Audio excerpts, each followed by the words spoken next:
Howdy, guys, and welcome to Cliff Notes and welcome to recap of night number 8 of Big Brother Season 25.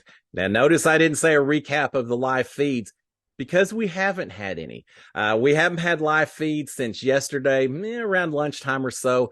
They're still turned off now. I fully expect the live feeds to stay off until after tonight's live eviction episode. Now, I say live eviction. We don't know if there's going to be an eviction tonight or not. It's one of the things I want to talk about right now. We don't know. Now, what caused us to lose the feeds like this? We have a very unfortunate situation take place late Tuesday night. Actually, I think it was early Wednesday morning. Luke was up in the have not room talking to Hassam, Corey, and Jared, and used a racial slur. He used the N-word in the conversation. And as a result, yesterday afternoon, about the time we lost the feeds, or soon after, CBS announced that Luke had been removed for violation of Big Brother's code of conduct in using said racial slur. They also said that the matter will be addressed in tonight's live show. We saw last night the pre-recorded episode showing, I think the last thing was the veto competition itself. So that was already in the can, so to speak, before any of this occurred. So not a mention of it in last night's episode, but we are going to hear a discussion of it this evening, which I look forward to seeing exactly what is said. Now, what we don't know yet is how that affects the rest of the evening tonight. Will there be an eviction? Will there not be an eviction? Either direction, how does that affect the rest of the season? So there's two things that I wanted to talk about right now. One is the punishment itself, the situation that took place, and two, maybe some potential scenarios about how that affects the game of Big Brother going forward, be it the eviction, whether it takes place or not. So let's talk about the punishment first.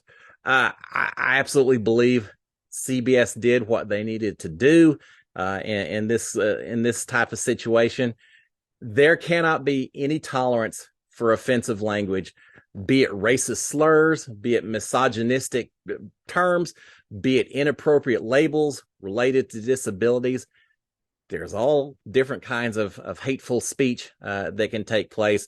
Luke used as bad as it gets, right? I mean, why? Why?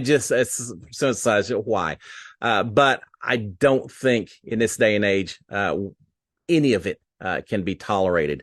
We all know better when we go into the house, and CBS did the only thing that I think was reasonable to do. And I hope as a result, there are lessons learned by all involved and everyone watching and seeing how this was handled. Fingers crossed that takes place. All right, so I agree with the punishment, as unfortunate as it is. It happened. The word was said, and the punishment fits the crime, so to speak. All right, let's talk about how that affects the game going forward. And two different scenarios I see, and I want to cover both of them. One is that the eviction goes ahead and takes place as planned. The other one is that it's canceled. How does that affect everything taking place for the remainder of the season? Well, let's look at the first option first. Carrying out the eviction as planned. Now, remember, Felicia and Kirsten are on the block, but it's almost certainly was going to be Kirsten that was going to be sent home this evening. So if the eviction goes as planned, if that happens, Kirsten still will likely go home. We'll be down to 15 players. It is possible that production has already built in a contingency plan just in case a player was removed for some reason or because they self-evicted. Remember, they dealt with this last year when Paloma left. They've had other seasons where house guests self-evicted. Big Brother Canada has had it as well. So it is not uncommon. It is a stressful situation in that house, guys. And so it is very possible that they already had some kind of plan built in, snow days, so to speak, using old term I remember from school where you had extra days just in case. Maybe they've already built in a mercy plan in place. and it's everything will go on as usual without too many changes to the game plan. If not, if this hadn't already been considered in their scheduling, they're going to have to figure out a way to save one player in order to keep to this 100-day schedule. Remember, without Luke being removed, we would now be down to 16 players instead of 15. So somehow they've got to figure out how to get a person to last an extra week, to push the eviction schedules back a week in order for them to stick to that particular schedule. So how could they do that? Just a couple of things I thought of. First of all, this is season 25. They're reflecting back on past seasons, past twists, past situations, things like that. Do y'all remember in season 16, we had the rewind? Wasn't a huge fan back at that time, but it was a red button. They weren't told, the house guests weren't told anything about what it did. As it turns out, if anyone hit that button, it reset the entire week. So they acted as though it didn't happen. They had a whole new HOH, nominations, everything. It just turned into a bit of a wasted week, which is why I didn't like it back then. But in this particular scenario, you could add in their rewind twist as a homage to season 16. And as a result, some poor unfortunate HOH person is going to see everything they've done that week disappear because it'll all start over again. But it will allow the production to stay on that 100-day season, which with the writer's strike, they don't want to cut that thing down, right? So maybe you do a rewind is one potential option. All right, now another option or two that I came up with, and y'all tell me in the comments what y'all think about this. I fully expect there to be a battle back. We've already heard Corey talking about the netherworld, the nether regions. He mentioned that. He said his message was other people would see it as well. I expect that to come into play with a battle back. Now, typically a battle back takes place, 4 people evicted. If they compete, battle, one person comes back in, the other 3 permanently leave the game. But perhaps instead of one person coming back, maybe they could have the first 5 evictions instead of the first 4. So it'd be a jury, basically the pre-jury, 5 members, have the 5 of them compete in a battle back. And instead of one person coming back, you had 2 people come back. You do that, now suddenly you're back on schedule again. Do both of them come back because they competed and they won slots? Maybe one person is voted back in by the rest of the house, or there's something that happens where they get automatic entry and then the other 4 fight their way back in. I don't know. Maybe it's a staggered competition. Can you imagine how surprised these house guests are going to be if someone comes back in and then suddenly they say, oh, but wait, now there's one more person coming back and maybe it's the one they don't necessarily want to see back. I don't know, but maybe you have a battle back that brings back one additional person.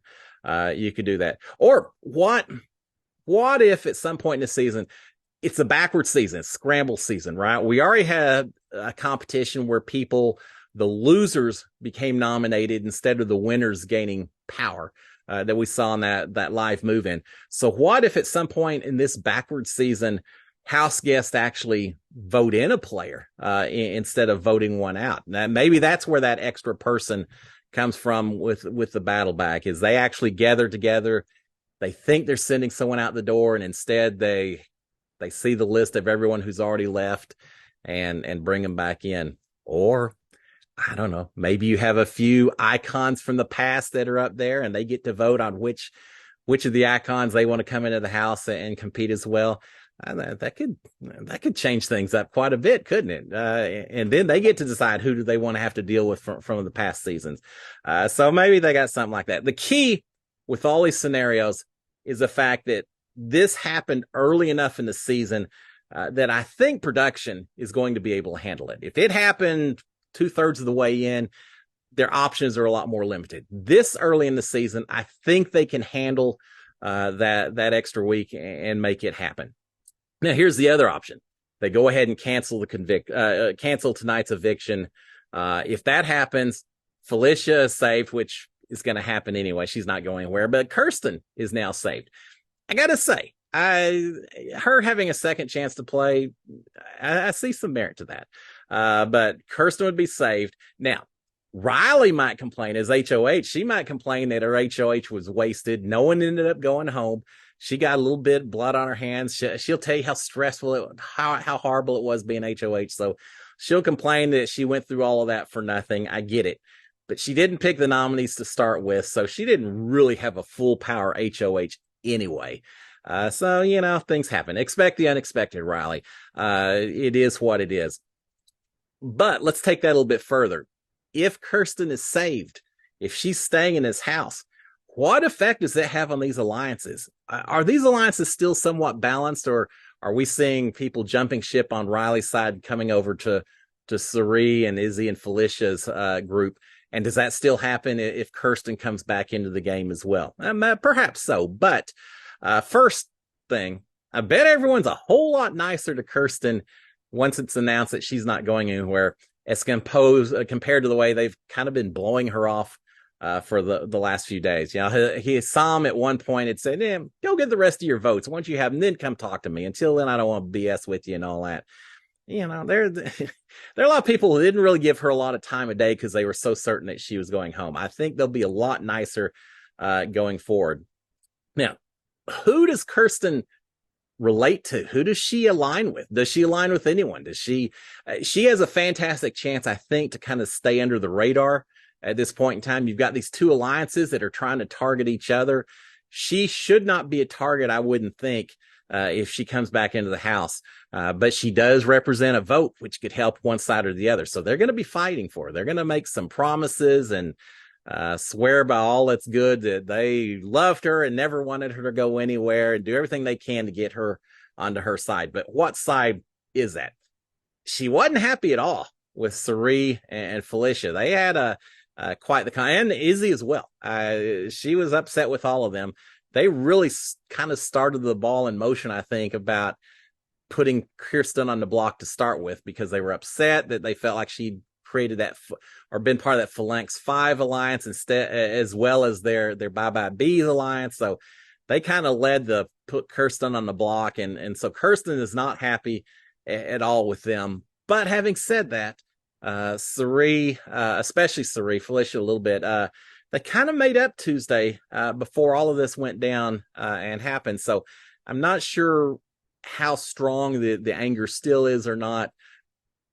Kirsten, it's going to be unfortunate if she's not evicted, that we're not going to, or evicted, not that we don't have an eviction ceremony. It's going to be unfortunate because it means we may not get to hear her eviction speech. And it sounds like it was potentially going to be a brutal one. She was going to call out a lot of people as snakes. She was going to talk about Felicia being the ultimate pawn. It could have been a good speech. We won't get that. I'm sure Kirsten's happy to give that speech up if she can stay in the house. But yeah, I don't know what the situation is with Cirie and Felicia and Izzy. Again, they kind of made up a little bit, but I don't know that she's super happy with to work with Riley either, given that Riley had the chance to pull her off the block and instead save Jared and Corey. And I think also Riley was crying so much, and maybe he was getting a little bit more attention towards her rather than Kirsten. If I'm Kirsten, I'm going to be saying, look, she's not going anywhere. I am. Y'all come give me the hugs. I'm not Riley. So I'm not sure what her feelings are towards Riley as well. We'll see how that works out also. 3 things that I think are going to be keys to which way Kirsten goes. If she declares an alliance at all, she may just say, forget all of y'all. Y'all battle it out. I'll talk to y'all later. But 3 things I think are really going to maybe affect which way she ends up leaning. 1, her friendship with Matt. It seems like he was one of the few people that continually talked to her and really tried to interact with her and empathize with her. I think she recognizes that. So I think that will help. Her friendship with Nicole or Mimi, it seems like they were pretty tight as well. So that may help as well. Now, unfortunately, Matt's on one side, Mimi's on the other side. So even those two are kind of on opposite sides at this point in time, which may tend to draw her in separate directions. So we'll see how that works. And really, I think what could affect this as much as anything is who wins HOH and has the power. If we see Cerise side win HOH, I think you're going to see a lot of people abandoning Riley's alliance, and it would only make sense at that point for Kirsten to jump on board as well. We'll find out. Now, one of the other unknowns is we don't know, and we didn't have anything like this happen during my season where anyone was removed, self-evicted, anything like that. So I don't know exactly what these house guests maybe have been told. I don't know if they've been informed that there will or will not be an eviction ceremony tonight, or they're being left in the dark as well, being told the plan as though there's an eviction. If they've been told that there's not going to be an eviction tonight, then I'm sure the schmoozing of Kirsten is already in full force, has already begun. If that was the case, I would really hope we would get that on the live feed. So maybe that means they haven't been told to try to keep that type of discussion to a minimum. I don't know. Now, to finish this off, my own personal opinion on what's going to happen this evening. I told you I'd love to see Kirsten get a second chance to play the game. I don't like first week boots for personal reasons, just as a viewer.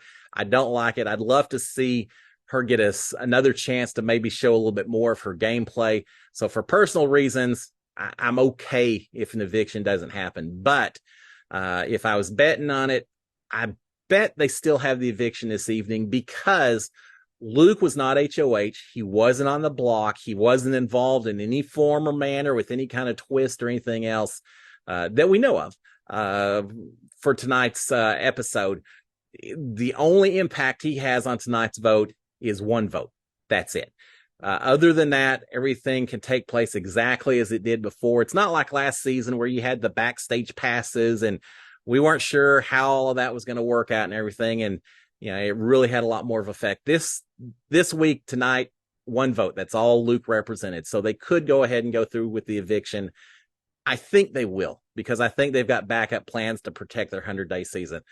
But we'll find out. I'm as much up in the air as any of the rest of us are. But again, I did want to talk about it. Luke's removed from the game, as he should have been based on what he did. I support CBS on that. I think we'll have the eviction this evening, which may make for some weird twist going forward. We'll find out about that.